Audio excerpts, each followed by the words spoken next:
Hello students, last class में हम लोग जो टॉपिक पढ़ रहे थे वो थे विंड डिस्प्लेसमेंट लॉ।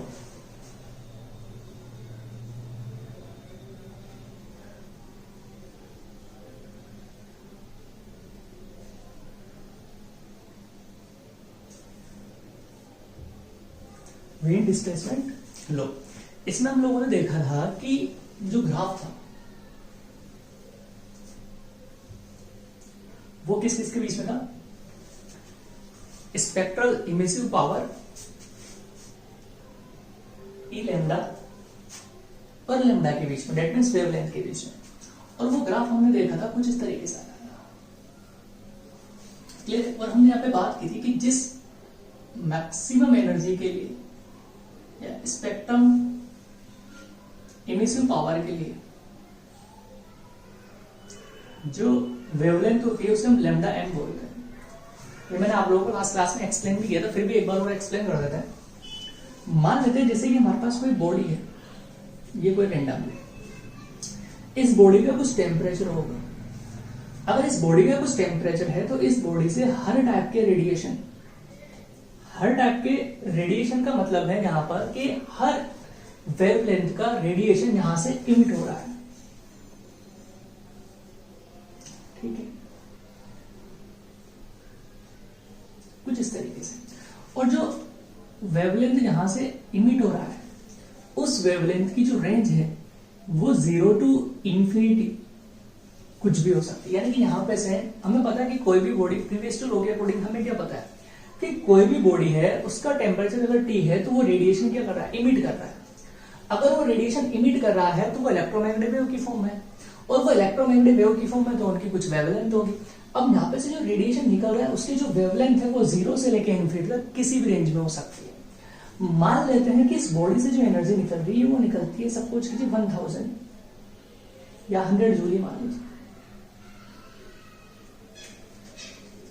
जूल पर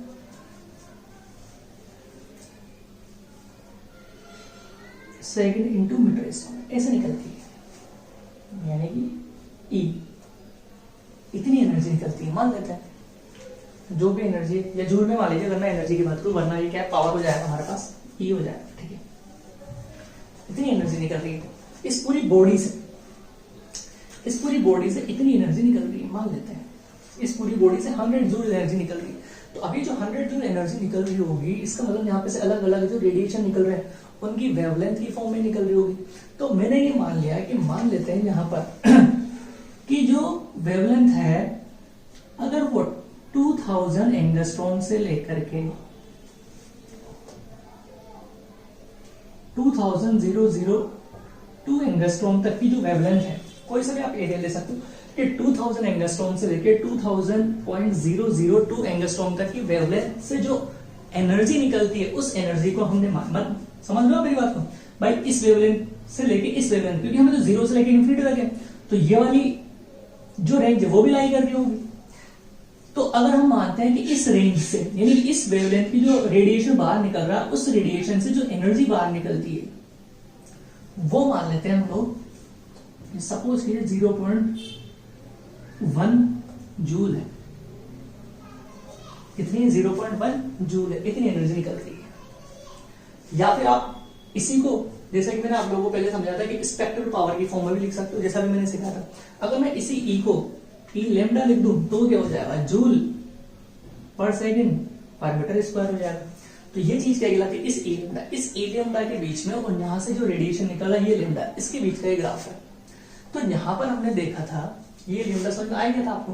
तो अब इस इतनी सी रेंज के लिए इतनी सी एनर्जी निकल रही है, वैसे अलग कोई जो रेंज होगी उसके लिए अलग एनर्जी निकलेगी, और उन सबकी मिला के कितनी निकल रही है, 100 जूल निकल रही है पर सेकंड पर मीटर स्क्वायर, इतनी एनर्जी निकल रही है।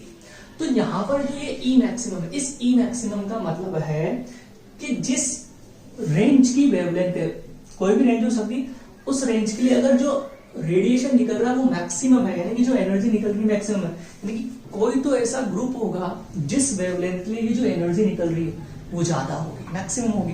जब इस वाले के लिए 0.1 निकल रही है तो किसी और के लिए 0.2 निकल रही होगी, किसी लिए कुछ 0.4 निकल रही होगी, किसी के लिए 1 भी निकल रही होगी, किसी के लिए 2 भी निकल रही होगी। तो जिस वेवलेंथ के लिए ये एनर्जी मैक्सिमम निकल रही होगी तो उस वेवलेंथ को हमने लैम्डा एम बोला है। यहाँ पे लैम्डा एम का मतलब मैक्सिमम वेवलेंथ नहीं है। इसका मतलब है कि वो वाली वेवलेंथ जिस पर जो एनर्जी निकल रही है, यानी कि स्पेक्ट्रम इमिसिव पावर जो मैक्सिमम है, ज्यादा है, उसको हम लैम्डा एम बोल रहे हैं। तो वेन डिस्प्लेसमेंट लॉ के अकॉर्डिंग अगर हम बात करें तो इस लैम्डा एम का उन्होंने रिलेशन बताया कि ये जो लैम्डा एम है वो डायरेक्टली प्रोपोर्शन होता है 1/T के, इस बॉडी के, यानी कि टेम्परेचर मैं बोलूं तो इनवर्सली प्रोपोर्शनल लैम्डा एम के। और यहां पर जब हम कांस्टेंट लगाते हैं, एक प्रोपोर्शनल स्टैंडर्ड आएगा, कांस्टेंट आएगा बी, इस बी को बोलते हैं हम विंड डिस्प्लेसमेंट लॉ। या फिर आप ऐसे बोल सकते हो कि lambda M into T is equal to B, where v is equal to constant. ठीक है, और इस कांस्टेंट की वैल्यू भी आपको न्यूमेरिकल में गिवन होगी, अगर आपको याद रखनी हो तो कोई दिक्कत नहीं, याद भी रख सकते हो आप। b इज इक्वल टू होता है 2.89 इंटू 10 की पावर -3 मीटर इंटू केल्विन। देखो लैम्डा क्या होगा, मीटर में होगा, टेम्परेचर किसमें, केल्विन। तो ध्यान रखना बच्चे, कई बार m इंटू के इस तरीके से लिखा होता है, जैसे मिली मत समझ लेना, मिली केल्विन, ये मीटर इंटू केल्विन है। तो ये बात समझ में आती।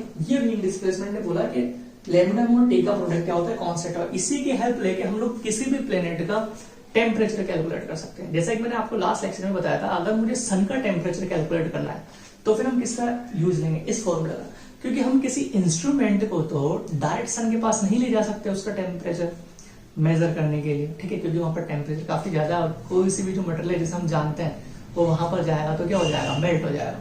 इसीलिए हम क्या करते हैं, सन से जो रेडिएशन आ रहे हैं, अब सन से जो रेडिएशन आ रहा है उसमें हर वेवलेंथ की क्या रेडिएशन इंक्लूड है। हम बेसिकली क्या मान के चलते हैं, व्हाइट लाइट हमारे पास आती है, उस व्हाइट लाइट में हम क्या मान के चलते हैं, 7 कलर्स मान के चलते हैं। तो उन 7 कलर्स में से, या जो भी वेवलेंथ हमें मिल रही है, मैं 7 कलर्स की बात नहीं करूंगा यहाँ पे, मैं वेवलेंथ की बात करूंगा। जो वेवलेंथ वहां से आ रही है, सन से जो रेडिएशन आ रहा है, उस रेडिएशन को हम लेंगे और उसमें से जो वेवलेंथ है, किसी भी एक वेवलेंथ के करस्पॉन्डिंग हमें यहाँ पे एनर्जी क्या मिल रही होगी, ज्यादा मिल रही होगी। किसी एक वेवलेंथ के करस्पॉन्डिंग हमें क्या मिल रही होगी, एनर्जी ज्यादा मिल रही होगी। तो जिस वेवलेंथ के करस्पॉन्डिंग हमें एनर्जी ज्यादा मिल रही होगी वो वेवलेंथ हम लेंगे, वो वेवलेंथ हम लेंगे, ठीक है, यहाँ पे उसको पुट कर देंगे। बी कांस्टेंट की वैल्यू हमें पता है, तो हमें क्या उस सन का टेम्परेचर पता चल जाएगा, क्योंकि यहाँ से हम टी कैलकुलेट कर सकते हैं। इसी तरीके से अगर कोई दूसरा प्लेनेट हो तो वहां से आने वाले रेडिएशन में से आप लोग वो वेवलेंथ चूज करो जिसके करस्पॉन्डिंग एनर्जी क्या है, स्पेक्ट्रल इमिसिव पावर क्या मैक्सिमम है, और उसको किससे मल्टीप्लाई कर दो, सॉरी वो पता है आपको, बी पता है, तो आप टेम्परेचर कैलकुलेट कर सकते हो। इसमें कई बार इस टाइप से भी सवाल पूछे जा सकते हैं आपसे। मान लेते हैं कि ये ई लैम्डा है, ठीक है, ये लैम्डा है,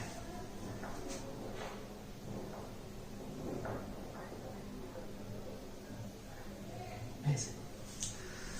तो ये ग्राफ 1 बोल दिया, ये ग्राफ 2 बोल दिया, ठीक है।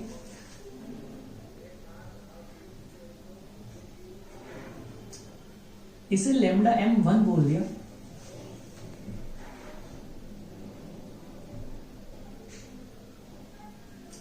इसे लैम्डा m2 बोल दिया। इसके करस्पॉन्डिंग जो एनर्जी होगी वो ई लैम्डा 1 है, और इसके करस्पॉन्डिंग जो एनर्जी वो ई लैम्डा 2 होती है, ठीक है। तो हमसे कई बार पूछा जा सकता है कि इस वाले ग्राफ और इस वाले ग्राफ में किसका टेम्परेचर ज्यादा होगा। अगर हमें ई लैम्डा और लैम्डा के बीच में ग्राफ लिया हुआ है तो हमसे पूछा जा सकता है किसका टेम्परेचर ज्यादा होगा। तो अभी हमें पता है कि जो लैम्डा है वो इनवर्सली प्रोपोर्शनल टेम्परेचर है, तो जिसकी वेवलेंथ ज्यादा उसका टेम्परेचर क्या होगा, कम होगा। तो यहाँ पर देखिए, अगर हम इधर से इधर चल रहे हैं तो वेवलेंथ बढ़ेगा, तो किसका वेवलेंथ ज्यादा है, लैम्डा m2 का वेवलेंथ ज्यादा है। अगर लैम्डा m2 का वेवलेंथ ज्यादा है तो उसका टेम्परेचर क्या होगा, कम होगा। तो अगर हमें कोई पूछे टेम्परेचर में रिलेशन, तो हम क्या लिखेंगे, T2 और T1, यानी कि T2 ज्यादा होगा, यानी कि इस वाले ग्राफ का टेम्परेचर ज्यादा होगा और इसका टेम्परेचर कम होगा। इस टाइप के सिंपल सिंपल से क्वेश्चन पूछे जा सकते हैं, ठीक है। अब इसी चैप्टर का एक नेक्स्ट टॉपिक है, वो भी हम बात करते हैं सोलर कांस्टेंट। सोलर कांस्टेंट क्या होता है, देखो तो इसमें हटा देते हैं।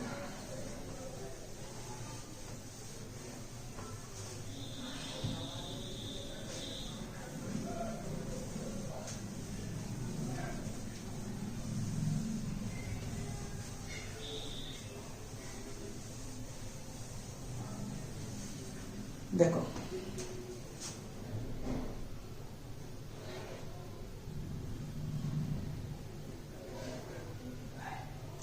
सोलर कांस्टेंट, सोलर कांस्टेंट कुछ नहीं, एक तरीके से आप इंटेंसिटी ही मान सकते हो, एक तरीके से वो इंटेंसिटी, उस इंटेंसिटी को सोलर कांस्टेंट बोला गया, लेकिन एक पर्टिकुलर कंडीशन में।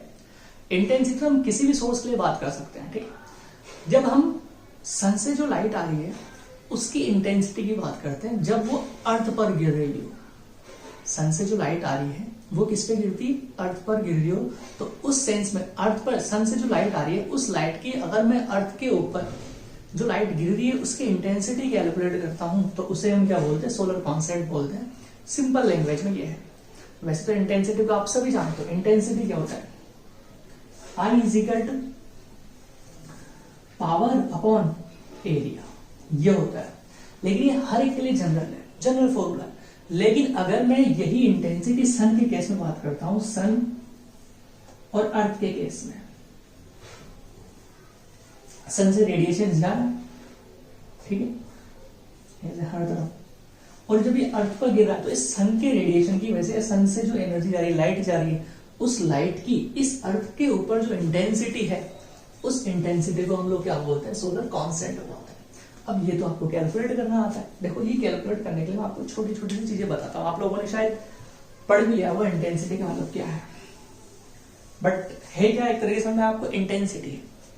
तो देखो अगर हमारे पास कोई पॉइंट सोर्स है, इस पॉइंट सोर्स से एनर्जी या जो रेडिएशन है वो हर तरफ निकलते हैं, ठीक है, निकल रहा है। ये कोई सोर्स है, पॉइंट सोर्स, ठीक है, और इसकी पावर हमने बोल दी P है, ठीक है। तो अगर मैं इस पॉइंट सोर्स से, इसकी पावर P है, तो अगर मैं आपसे पूछूं कि इससे R डिस्टेंस पर कोई पॉइंट है M, इस सोर्स से R डिस्टेंस पर कोई पॉइंट है P, ये कोई सोर्स है, उस सोर्स की पावर P है, तो आपसे बोला जाएगा इस पॉइंट M पर इंटेंसिटी बताओ, तो आप आसानी से लिख दोगे I is equal to P by A. अब एरिया कौन सा लेते हैं, एरिया वाला लेंगे बच्चों हम लोग इसमें, ठीक है। ये इसको अगर मैं कंप्लीट कर दूं, क्लियर, इसको क्या कर दूं, मैं कंप्लीट कर दूं, यहां पर जो आप एरिया लोगे वो कौन सा एरिया हो जाएगा आपके पास, 4 पाई आर स्क्वायर, स्फीयर का एरिया।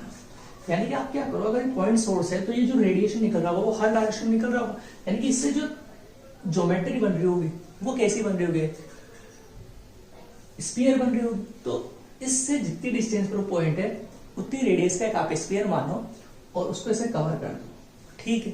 तो यहां पर जो इंटेंसिटी होगी वो कितनी होगी, P upon 4 pi R square. अब यहाँ पे कई बार सवाल पूछा जाता है बच्चों से, अगर आपने इलेक्ट्रोस्टैटिक्स में पढ़ लिया होगा, फ्लक्स तो आप समझ जाओगे। देखो हमारे पास कोई सोर्स है, ठीक है,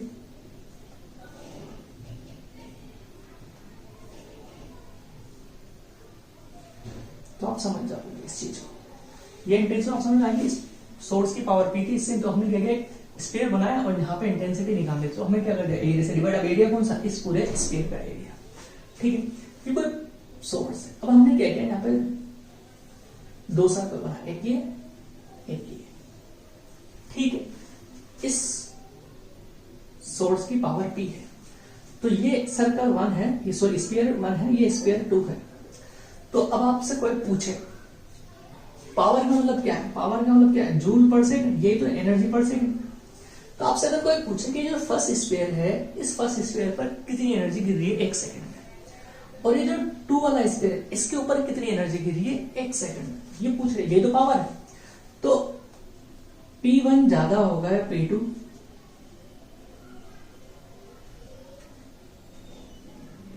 ये 3 ऑप्शन है आपके पास।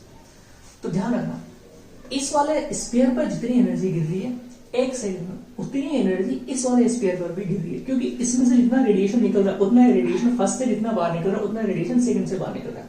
तो इस वाले केस में ये सही होगा कि फर्स्ट वन के लिए और सेकंड वन के लिए पावर क्या है, सेम है। ऐसा आप लोगों ने इलेक्ट्रिक फ्लक्स में भी पढ़ा होगा। इलेक्ट्रिक फ्लक्स में जब हम एक ज्योमेट्री बनाते हैं और एक दूसरी ज्योमेट्री बनाते हैं तो उन दोनों ज्योमेट्री से जो फील्ड लाइंस है पास होने वाली वो इक्वल, यानी कि दोनों से पास होने वाला फ्लक्स सेम है।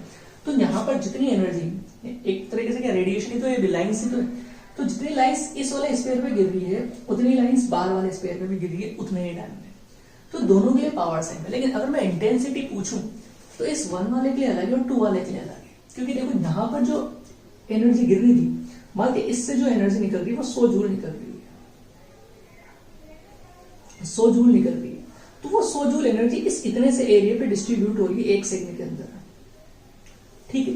अब वही 100 जूल एनर्जी इस वाले पे डिस्ट्रीब्यूट हो रही है 1 सेकंड के अंदर, लेकिन आप सोचो यहाँ पे जगह क्या है, ज्यादा है। ये सपोज कीजिए एक रूम में 50 स्टूडेंट है, यानी कि 50 स्टूडेंट है, मैंने यहाँ पे एनर्जी डिस्ट्रीब्यूट कर दी, हर कोई बराबर नहीं है। मान लीजिए मैंने 50 जूल एनर्जी दी, कितनी दी 50 जूल एनर्जी, यहाँ पे 50 स्टूडेंट है, तो हर एक स्टूडेंट को अगर वो इक्वल डिवाइड की जाए या इक्वल डिस्टेंस पे बैठे हैं तो सभी को कितनी मिलेगी, 1-1 जूल मिलेगी, ठीक है, ओके। अब मेरे पास एनर्जी तो उतनी है 50 जूल, लेकिन अब क्या है, इस रूम की कैपेसिटी मैंने बढ़ा दी। पहले कितनी थी, 50 स्टूडेंट बैठने की कैपेसिटी थी, अब इसकी कैपेसिटी कितनी कर दी मैंने, 100 स्टूडेंट बैठने कर दिया, यानी कि रूम क्या कर दिया मैंने, बड़ा कर दिया। लेकिन अब भी मेरे पढ़ाने की कैपेसिटी, ये तरीका तो वही है, यानी कि मेरी एनर्जी अब भी वही है। तो अब क्या होगा, जो एनर्जी मिलेगी स्टूडेंट्स को वो एक स्टूडेंट को कितनी मिलने वाली है, हाफ मिलने वाली है। पहले कितनी मिलती है 1, लेकिन मैं तो अब भी एनर्जी क्या दे रहा हूँ, उतनी दे रहा हूँ। तो यहाँ पर भी वही केस है कि ये सोर्स में एनर्जी अब भी उतनी दे रहा है, इस पूरे को एनर्जी उतनी मिल रही है, लेकिन अब यहाँ पे क्या हो चुका है, रूम बड़ा हो चुका है, यानी कि स्पेस ज्यादा हो चुका है। तो यानी कि यहाँ पे जो इंटेंसिटी यानी जो लाइट आपको दिखाई देगी या जो एनर्जी आपको दिखाई देगी वो टोटल मिला के तो है 100 जूल, लेकिन हर एक इंडिविजुअल पे देखूंगा तो वो ज्यादा डिस्ट्रीब्यूट है। ज्यादा डिस्ट्रीब्यूट का मतलब है कि ज्यादा एरिया में डिस्ट्रीब्यूट है वो वाली एनर्जी, तो हर एक एलिमेंट को जो मिलने वाली एनर्जी है पर्टिकुलर को वो कम हो जाएगी। तो इसका मतलब इंटेंसिटी कम हुई है यहाँ पे। तो इंटेंसिटी अगर पूछूं तो I1 I2 सॉरी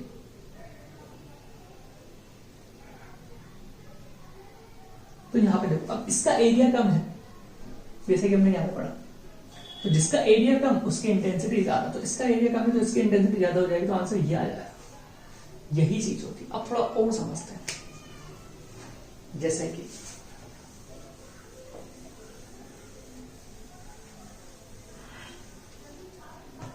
ऐसा कुछ समझते हैं हम लोग, मान लेते हैं ये कोई सोर्स है हमारे पास,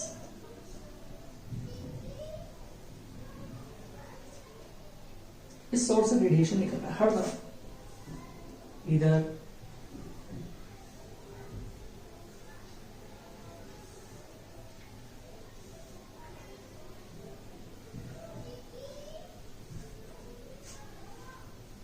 ये ऐसे। अब ये सोर्स है, इसकी पावर P है, मान लेते हैं कुछ भी इसकी सोर्स की पावर P है, यहां पर कोई पॉइंट है, मान लेते हैं वो M ही पॉइंट है, लेकिन ये पॉइंट अब छोटा नहीं है, थोड़ा सा बड़ा है, मान लेते इतनी सी जगह की बात। चलो मैं पहले एक एरिया बना देता हूं ऐसे, ठीक है। अब अगर कोई मुझसे यहां पर इंटेंसिटी पूछेगा तो क्या मैं बता सकता हूं, इंटेंसिटी I इजिकल टू क्या होगा, 4πr² होगा। अगर ये डिस्टेंस r है तो बता सकता हूं इंटेंसिटी, कोई दिक्कत नहीं। अब यहां पर इस सोर्स से जो एनर्जी निकल रही है वो मान लेते हैं 100 जूल है। कितनी जूल है, 100। इस पूरे सोर्स से जो एनर्जी निकल रही है वो कितनी है, 100 जूल है। क्लियर है, कोई दिक्कत नहीं। इस सोर्स से अगर 100 जूल एनर्जी निकल रही तो इस पूरे में स्फीयर के अंदर कितनी एनर्जी जाएगी, टोटल 100 जूल जाएगी। लेकिन हमसे सिर्फ इतना सा पूछे कि इस इतने से रीजन में कितनी एनर्जी गिर रही है, इस इतने से रीजन में, इस इतने से रीजन में कितनी एनर्जी गिर रही है, सिर्फ इतने से रीजन में कोई पूछे। देखो इस पूरे में भी कितनी एनर्जी गिर रही है, 100 जूल। तो अगर कोई मुझसे यहां पर पूछे कि यहां पर इस इतने से रीजन में कितनी एनर्जी गिर रही है, तो मैं कैसे कैलकुलेट करूंगा। अब देखो अगर ये स्फीयर का पार्ट है तो आप ध्यान से समझोगे तो यहाँ पे कैसे स्फेरिकल फॉर्म बन रही होगी। जैसे मान लेंगे रेडियस r है या r डैश मान लेते हैं, ये इसकी समझ लो आप मेरी बात को। जैसे कि हम लोग क्या करते हैं, कैप्टन अमेरिकन वाला जो होता है कवच पकड़ने वाला शील्ड, वो शील्ड बनेगी नहीं बनेगी, तो हमें इस पूरे स्फीयर पे एनर्जी नहीं चाहिए। इस पूरे स्फीयर पे तो हमें पता है कितनी गिरी है, 100 जूल गिरी, लेकिन हमें इतने से जगह पर एनर्जी चाहिए, इस इतने से पोर्शन पे। तो इस इतने से पोर्शन पे अगर मुझे एनर्जी चाहिए तो मैं कैसे कैलकुलेट करूँ, वो बात इंपॉर्टेंट है। तो देखो इस सोर्स से इतनी एनर्जी आ रही है और यहाँ पर जो इंटेंसिटी है, यानी कि इस इतने से पोर्शन में यहाँ पर जो इंटेंसिटी है वो कितनी इतनी है। तो अब अगर मुझे इस इतने से पोर्शन पे एनर्जी कितनी गिर रही है वो चाहिए, तो मैं क्या करूंगा, यहाँ पर जो गिरने वाली एनर्जी है मान लेते वो ई डैश है, तो उस एनर्जी को मैं क्या करूंगा, ये जो सरफेस देखो इस इतनी सी जगह पर इंटेंसिटी इतनी है, मुझे इस पूरे पे चाहिए, तो मैं क्या करूंगा, इस पूरे को एरिया से मल्टीप्लाई कर दूंगा। किसके एरिया से, इसके एरिया से, क्योंकि इंटेंसिटी को एरिया से मल्टीप्लाई कर दूंगा। अब समझना, ये जो एरिया होगा वो तो ये वाला होगा क्रॉस सेक्शन एरिया। यहाँ पे देखिए ऐसे कवच टाइप का बना होगा, तो कौन सा एरिया लेंगे हम लोग यहाँ पे, क्रॉस सेक्शन एरिया। तो वो एरिया क्या आएगा, पाई आर डैश का स्क्वायर।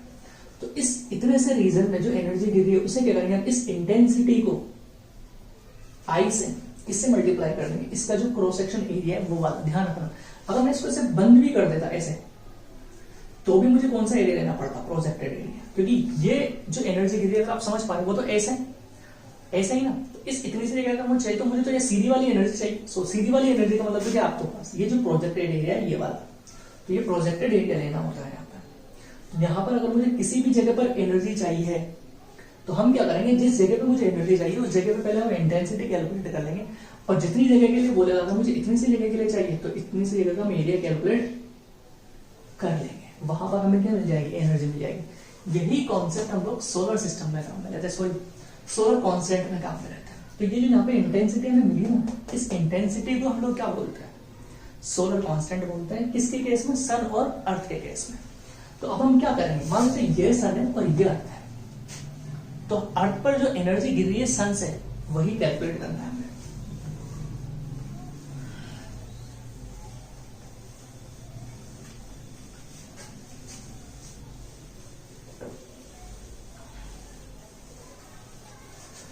तो समझना,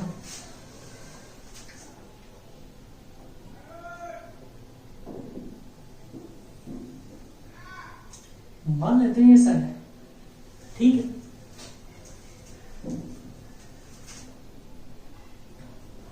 इस सन की रेडियस है आर एस, ठीक है, कोई दिक्कत नहीं। इस सन से कुछ डिस्टेंस पर, कुछ तो क्या बहुत ज्यादा डिस्टेंस है, लेकिन हम उसे कभी मान रहे हैं, ये अर्थ है, ठीक है।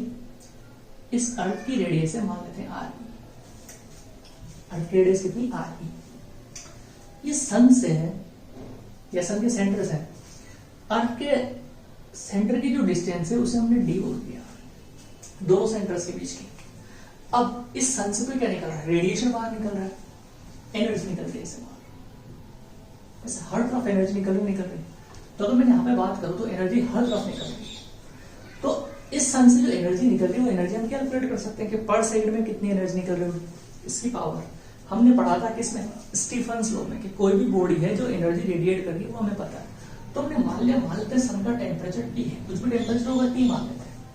तो यहाँ पर जो इस सन की पावर होगी पी, वो कितना हो जाएगा, सिग्मा ई ए टी की पावर 4।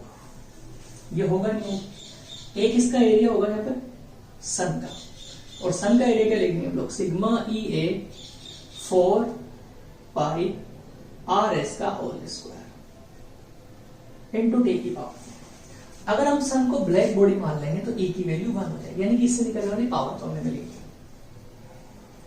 अब इस सन से इसके ऊपर कितनी एनर्जी गिर रही है वो भी हम निकाल सकते हैं। देखो ये इसकी पावर हमें पता है, तो यहाँ पे इंटेंसिटी निकाल सकता हूँ। यहाँ पे इंटेंसिटी निकालूंगा तो हमें क्या करना पड़ेगा, ऐसा सर्कल बनाना पड़ेगा ऐसे वाला, जगह कम है बच्चों इसलिए मैं ऐसे बता रहा हूँ। तो इस सन से एनर्जी क्या हो रही है, हर तरफ स्पीड हो रही होगी, स्पीड होगी तो इस डिस्टेंस पर मैं क्या निकालनी है, एनर्जी निकालनी है कि भाई यहाँ पे कितनी एनर्जी गिर रही है। तो एनर्जी निकालने के लिए पहले क्या चाहिए, सन से यहाँ से जो रेडिएशन पहुंचा उसकी इंटेंसिटी चाहिए यहाँ पर। तो उसकी इंटेंसिटी के लिए हम क्या करेंगे, एक स्फीयर बनाएंगे, क्योंकि ये बहुत दूर है। जब अर्थ से मैं इस सन को देखूंगा, वैसे बड़ा है ये, लेकिन अर्थ से जब हम सन को देखते हैं तो ये बहुत दूर है, तो हम इसे क्या मान सकते हैं, पॉइंट सोर्स मान सकते हैं। और पॉइंट सोर्स मान सकते हैं तो अभी हमने जो कॉन्सेप्ट लगाया था पॉइंट सोर्स की इंटेंसिटी कैलकुलेट करने का, वही कैलकुलेट करेंगे। क्योंकि सन से पूरी की पूरी एनर्जी अर्थ पर थोड़ी ना आ रही है, कुछ पार्ट ही आ रहा है, वो पार्ट ही हमें क्या करना है, कैलकुलेट करना है। तो यहां से इस पर इंटेंसिटी कैलकुलेट करनी है। तो इंटेंसिटी क्या हो जाएगी, P बाई ए होता है। अब ये वाला एरिया कौन सा होता है, यहां से यहां तक के डिस्टेंस से जो स्फीयर बनेगा वो वाला। तो ये जो I इज इक्वल टू आएगा, P हमें पता है कितना, sigma E 4 pi are S का स्क्वायर टी की पावर 4 डिवाइडेड बाय, ये जो स्क्वायर बनेगा वो बनेगा 4 पाई डी स्क्वायर। तो ये जो इंटेंसिटी आती है ना बच्चों, इस इंटेंसिटी को हम बोलते हैं सोलर कांस्टेंट। तो इधर लिख रहा हूं बच्चों में, यहाँ पे 4 पाई से 4 पाई कट हो गया, तो I इज इक्वल टू हो जाएगा, देखो 4 पाई से 4 पाई कट हो गया, तो सिग्मा E आर एस का होल स्क्वायर टी की power 4 divided by D square. ये जो टर्म आती है ना, इसे हम लोग बोलते हैं सोलर कांस्टेंट। क्या बोलते हैं, सोलर कांस्टेंट। ठीक है, अब ये जो इंटेंसिटी, ये पूरे यानी कि इसमें से जो एनर्जी निकल रही है तो इस पूरे स्फीयर के ऊपर स्प्रेड है। हमें क्या चाहिए सर, इसके ऊपर गिरने वाली एनर्जी, इस अर्थ के ऊपर। तो इस अर्थ के ऊपर गिरने वाली एनर्जी चाहिए, तो हमें क्या चाहिए होगा, इसका इतना सा एरिया, क्रॉस सेक्शन एरिया, ये वाला प्रोजेक्टेड एरिया जिसे हम बोलेंगे, क्योंकि इस लाइन तो उसके ऊपर ऐसे गिरी चारों तरफ से, तो चाहे कर्व्ड हो चाहे कैसा हो, लाइन तो उसके ऊपर ऐसे आ रही, तो वो प्रोजेक्टेड एरिया चाहिए। तो जो प्रोजेक्टेड एरिया है, energy falling on the earth, energy falling on the earth पर सेकेंड या पर यूनिट टाइम, जो भी आप लिखना चाहो, तो वो एनर्जी क्या हो जाएगी, E is equal to I into area. किसका एरिया आएगा, फिर प्रोजेक्टेड एरिया, ये एरिया हो जाएगा पाई आर ई, अर्थ की रेडियस आएगी इसका स्क्वायर। क्लियर, आई हमें पता, हमने यहां से कैलकुलेट किया सोलर कांस्टेंट। तो यहां पे मैं लिख सकता हूं E is equal to sigma E R S का स्क्वायर टी की power 4 upon D square into pi R A का स्क्वायर। ये इतनी एनर्जी जो है वो इस अर्थ के ऊपर गिरती है, किससे, सन से। तो इस वाली जो टर्म होती है बच्चों, ये होती है हमारे पास सोलर कांस्टेंट, जो मैंने आपको बता दिया। ठीक है, तो कई बार हमसे क्वेश्चन पूछ लिया जाता है कि अर्थ से जो सन से जो एनर्जी गिरी है अर्थ के ऊपर, वो कितनी एनर्जी गिर रही होगी। ये एडवांस में कई बार पूछे जा चुके हैं सवाल, किसके डायरेक्टली प्रोपोर्शनल होगा, वो सब चीजें। बस आपको इसमें मीनिंग क्लियर होना चाहिए। आरएस का मतलब है रेडियस ऑफ सन, ठीक है। डी का मतलब है distance between the centre of sun and the centre of earth, और आर ई का मतलब है रेडियस ऑफ अर्थ। ठीक है, ये सारी चीजें आप लोगों को अगर मीनिंग क्लियर है, इंटेंसिटी पता है, तो आप कैलकुलेट कर सकते हो, बहुत ही आसान है। ठीक है, अब बच्चों इस चैप्टर में मैं एक चीज बताना भूल गया था आप लोगों को, व्हीट स्टोन ब्रिज वाला कॉन्सेप्ट, वो भी मैं आप लोगों को बता देता हूँ। वैसे चैप्टर फिनिश हो चुका है यहाँ पर, ठीक है, हीट ट्रांसफर वाला। अब हम लोगों को कैटेजी के बारे में पढ़ना थोड़ा, यानी कि अब गैसेस के बारे में पढ़ना थोड़ा। तो इसे हटा के थोड़ा मैं जो टॉपिक इसमें बाकी रह गया था वो कवर कर लेते हैं।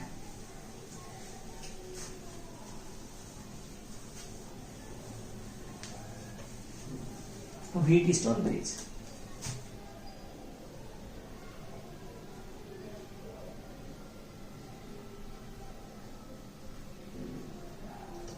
For heat transfer. जैसा कि आप लोगों ने शायद करंट इलेक्ट्रिसिटी में पढ़ा होगा कि अगर हमारे पास कोई ऐसा अरेंजमेंट होता है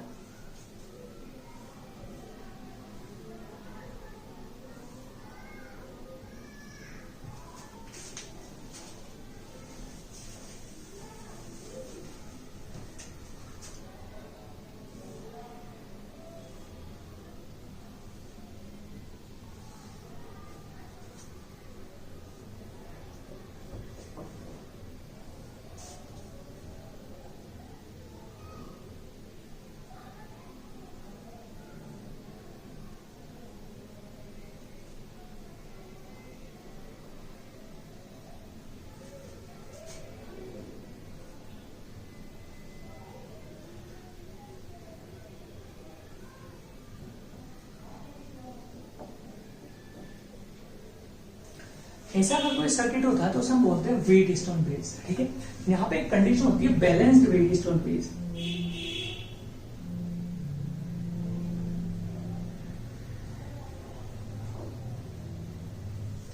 balance Wheatstone bridge. Balance Wheatstone bridge का मतलब है कि इस वाले रेजिस्टेंस और इस वाले रेजिस्टेंस का रेशियो, इस वाले रेजिस्टेंस और इस वाले रेजिस्टेंस का रेशियो क्या हो, इक्वल हो, यानी कि R1 upon R2 is equal to R3 divided by R4। अगर ये कंडीशन हो then we will remove the resistance R5 from circuit। ठीक, तो हम इस सर्किट से R5 वाला रेजिस्टेंस हटा सकते हैं। क्यों हटा सकते हैं? अगर ये कंडीशन फुलफिल होती, ये वाली, यानी इसका रेजिस्टेंस इसका रेजिस्टेंस का रेशियो, इसका रेजिस्टेंस उसके रेजिस्टेंस का रेशियो सेम है, तो ये कंडीशन हो जाती है कि यहां पर और यहां पर जो पोटेंशियल है वो सेम हो जाता है। अगर यहाँ पे पोटेंशियल V है तो यहाँ पर भी पोटेंशियल V हो जाएगा। और अगर इस पॉइंट और इस पॉइंट पर पोटेंशियल सेम हो जाएगा तो इस वाली ब्रांच में कोई करंट का फ्लो नहीं होगा। और अगर करंट का फ्लो नहीं होगा तो इस रेजिस्टेंस के लगे होने का कोई मतलब नहीं है। तो जब बैलेंस व्हीटस्टोन ब्रिज की कंडीशन होती है तो फिर हम इस R5 वाले रेजिस्टेंस को यहाँ से हटा सकते हैं, और हटा सकते हैं तो ये सर्किट कुछ हमारे पास ऐसा बन जाता है।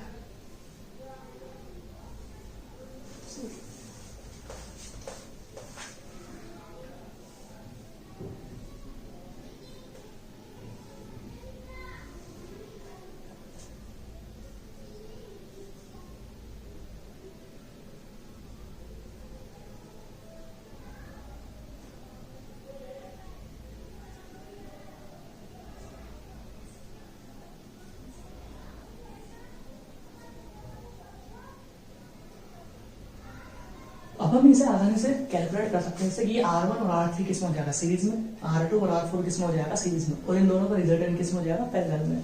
तो जो फाइनल आंसर हमारे पास आएगा R इक्विवेलेंट का, वो कितना हो जाएगा, R1 plus R3 into R2 plus R4 divided by R1 plus R2 plus R3 plus R4। ये होगा, ये तो आपको आता ही होगा। तो ये का ये अरेंजमेंट हम लोग जो हीट ट्रांसफर वाला फॉर्मेट था उसमें भी अप्लाई कर सकते हैं। वहां पर भी हमें इन रेजिस्टेंस की जगह पर रोड का कॉम्बिनेशन ऐसा मिल सकता है। तो देखिए रोड वाले केस में मान लेते हैं हमारे पास ऐसा 5 रोड्स है,